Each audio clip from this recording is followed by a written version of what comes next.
obviously the Salvation Army this morning here in Wrexham. There's a homeless prevention grant, there's funding to local authorities, there's local grassroots efforts that take place around Wrexham. For each of you, what's the more that can be done? Because people are always asking, do more for the homeless.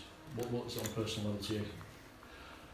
Well, in the run-up to becoming the first minister, I felt strongly that housing was an issue we had to put at the front and centre of the government. Housing wasn't a cabinet level responsibility in recent years. And in my surgeries that I do, more people come through my door about housing issues than anything else. So I was very keen to make a housing minister in the cabinet at the table when the most important decisions are being made, and we have that now. Visible street homelessness is surely one of the most striking and distressing of crops of austerity. Never in my lifetime have I seen the impact visibly in front of you in the way that we see it in different parts of Wales. And the way that you can address it, we've seen it very vividly here this morning, and hearing directly from people who use the service.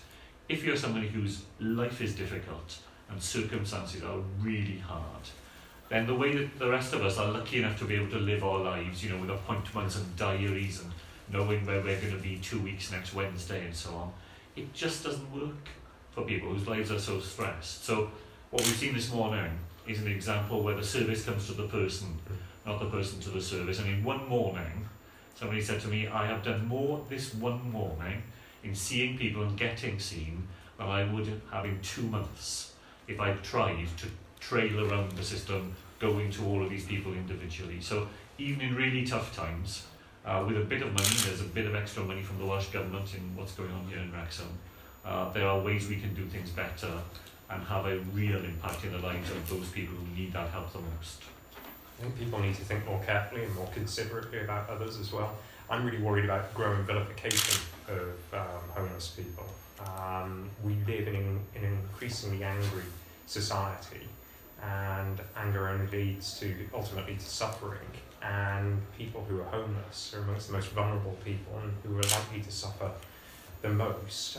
I saw on Christmas Eve, actually, in the centre of Wrexham, a woman selling the big issue, verbally abused. Now, I intervened, but that should not be acceptable anywhere at any time, and whoever it was that showed such disgraceful behaviour, I think should be deemed unacceptable by the society that she inhabits. And I think generally people right now just need to show a bit more tolerance of others, more compassion, and far more care as well.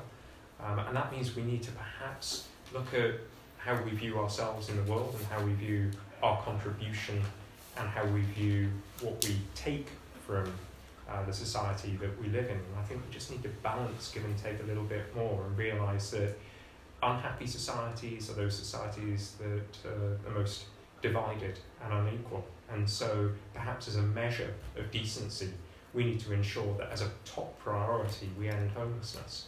And the reason that I backed Mark when he was seeking leadership is because, and it was shown in the manifesto as well, that there is a core decency and care about people, and a recognition that we can't go on growing an economy just for the few to allow people who are already comfortable be even more comfortable. What we need to do is start addressing the challenge of inequality in a really radical way and in a brave way, perhaps a way that we haven't been willing to address it in the past.